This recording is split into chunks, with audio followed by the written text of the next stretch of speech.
अभी हमने देखा था नवपाषाण काल। नवपाषाण काल की विशेषताओं में हमने क्या बताया था? धातु का प्रयोग। नवपाषाण काल में धातु का प्रयोग बहुत अधिक होने लगा था। तो अब हम देखेंगे धातु के प्रयोग के आधार पर संस्कृतियों को डिवाइड करेंगे, दो पार्ट में डिवाइड करेंगे, क्योंकि इस टाइम पे दो धातु बहुत ज़्यादा प्रचलन में आई थी। कौन कौन सी? एक तो तांबा, दूसरा कांसा। तो पहली संस्कृति को क्या कहेंगे? ताम्रपाषाण काल संस्कृति। ताम्रपाषाण काल संस्कृति क्यों कहेंगे? क्योंकि इस टाइम पे तांबा जो था बहुत अधिक प्रयोग में लाया जा रहा था। फिर दूसरी जो संस्कृति आई थी उसे क्या कहेंगे? कांसा। कांसा क्यों कहेंगे? क्योंकि यहाँ पे कांसे की वस्तुओं का बहुत अधिक उपयोग देखने को मिला।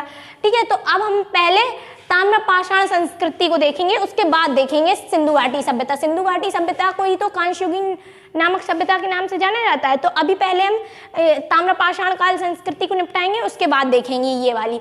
तो ताम्रपाषाण संस्कृति भी अलग अलग जगहों के हिसाब से अलग अलग भागों में बांटी गई है। पहली है आहर संस्कृति।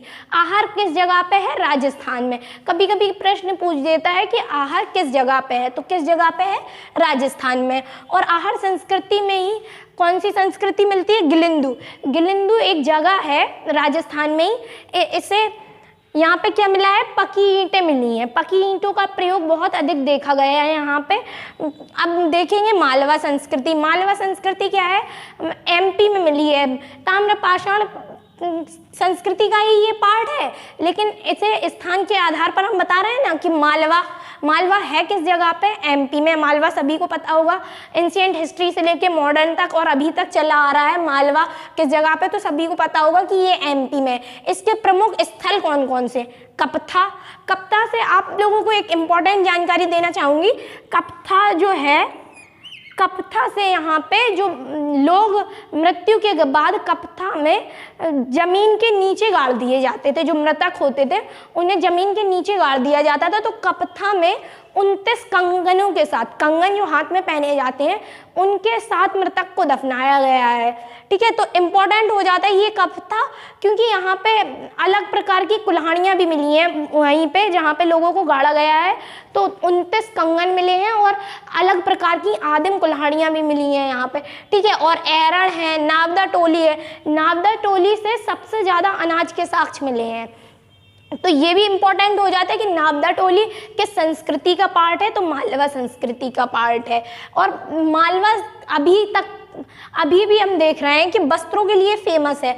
मालवा प्राचीन काल से ही वस्त्रों के लिए फेमस रहा है। यहाँ पे सूती वस्त्र वगैरह मिलते हैं। ठीक है, और जौरवे संस्कृति, यहीं पे स्थान के आधार पे एक संस्कृति निकल के आई, जौरवे संस्कृति। जौरवे कहाँ पे है? जौरवे है महाराष्ट्र में। इसकी एक जगह है नेवासा, चिरकी नेवासा नाम से जाना जाता है इसे। कभी कभी पूछ देता है कि चिरकी नेवासा कहाँ है, तो चिरकी नेवासा कहाँ है? महाराष्ट्र में। देमाबाद, इनाम गांव, ये सब कहाँ पे है? महाराष्ट्र में। इनाम गांव की एक बहुत इम्पोर्टेंट जानकारी है। इनाम लोहदांग नाला से जो माता देवी की मूर्ति मिली थी वो मिली थी लोहदांग नाला से। और इनाम गांव से क्या मिला था? इनाम गांव से माता देवी की जो चित्र होता है वो मिला था। ठीक है, तो ये कभी कभी पूछ देता है कि माता देवी का चित्र कहाँ से मिला है, तो कहाँ से मिला है? इनाम गांव से। और यहाँ पे जौरवे संस्कृति में गेंडे, हाथी, रथ चलाते हुए एक व्यक्ति की मूर्ति मिली है। तो ये इम्पोर्टेंट हो जाता है कि गेंडे, हाथी, रथ चलाते हुए व्यक्ति की मूर्ति मिली कहाँ से है? जौरवे से। जौरवे है कहाँ पे? महाराष्ट्र में। तो कभी कभी ऑप्शन में ये स्टेटमेंट बन सकता है कि जौरवे के लोग किन किन मतलब पशुओं से वाकिफ थे, जानते थे किन किन पशुओं को, क्योंकि यहाँ पे मूर्ति मिली है, उन्होंने बनाया है, तो जाहिर सी बात है उन्हें पता होगा कि यहाँ पे गेंडे, हाथी रहते हैं। और नवपाषाण काल में पहिए की खोज हो ही चुकी थी, तो जाहिर सी बात है कि यहाँ रथ के भी प्रयोग होने लगे होंगे। अब हम देखेंगे मैप के माध्यम से। अगर हम मैप के माध्यम से देखेंगे कि कौन सी जगह कहाँ पे है, तो हमारे दिमाग में फिट हो जाएगा, भूलेंगे नहीं। कभी भी स्टेटमेंट दे दे कि आहर कहाँ पे है? राजस्थान में है। देखिए, इसी वजह से हमने आपको मैप बना के बताया है कि यहाँ दिख रहा है, ये है राजस्थान।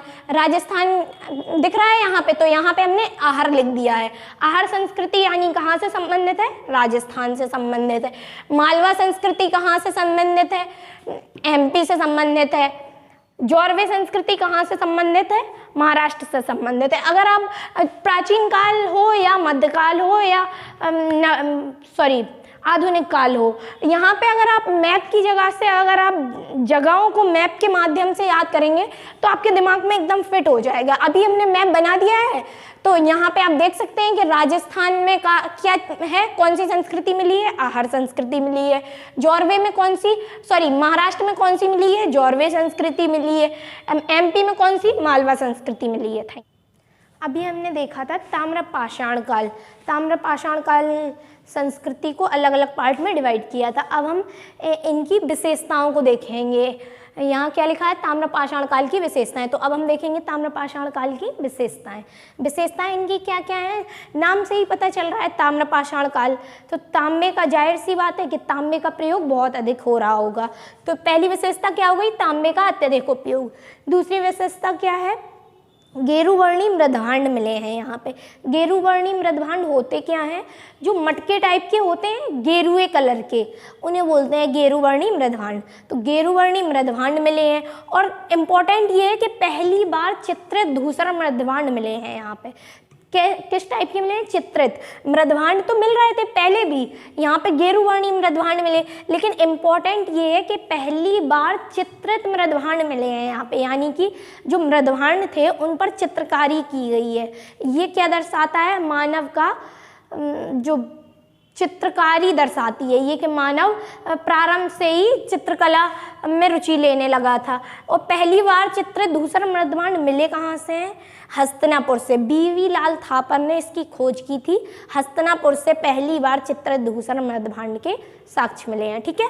और मृतकों को घरों के फर्श के नीचे दफनाना ताम्रपाषाण काल की एक बहुत महत्वपूर्ण विशेषता है कि जो ताम्रपाषाण काल के लोग थे वो उनके घर में अगर उनकी फैमिली में कोई की डेथ हो जाती थी तो वो अपने ही घर के फर्श के नीचे दफना देते थे उन्हें। और महाराष्ट्र में भी तो ये भी साक्ष्य मिले हैं कि कलश में रख के, बड़े बड़े कलश होते थे इंसान के बराबर, उन्हीं में रख के दफनाया जाता था। और ताम्रपाषाण काल की एक बहुत महत्वपूर्ण विशेषता ये है कि जो मृतक होते थे उनके साथ उनकी वस्तुओं को भी दफनाया जाता था। अब ये क्या दर्शाता है? उन लोगों की मानसिकता दर्शाता है। उन्हें लगता होगा शायद कि पुनर्जन्म होता है, अगले जन्म में वो लोग यहाँ पे जब मृत्यु के बाद जहाँ भी जाएंगे इन वस्तुओं का प्रयोग करेंगे, तो मृतकों के साथ वस्तुओं का भी दफना देते थे वो लोग। और क्या ये इसकी विशेषता है? चावल और बाजरा, मसूर का उत्पादन यहाँ मिला है, यानी कि चावल की कृषि की जाती थी, चावल की, बाजरा की, मसूर की यहाँ पे कृषि की जाती थी। और क्या था? यहाँ पे लोगों को दफनाया जाता था उत्तर से दक्षिण दिशा में। कभी कभी पूछ देता है कि किस टाइप से दफनाया जाता था, तो मतलब अंत्योष्टि संस्कार कहते हैं। मतलब जो मृतक होते हैं उनको किस तरीके से आप उनकी बॉडी का क्या कर रहे हैं, तो इससे कहते हैं अंत्योष्टि संस्कार। तो अंत्योष्टि संस्कार की विशेषता क्या थी? यहाँ पे लोगों को दफनाया जाता था किस तरीके से? उत्तर से दक्षिण दिशा में दफनाया जाता था। ठीक है। तो ये हो गई इनकी विशेषताएं।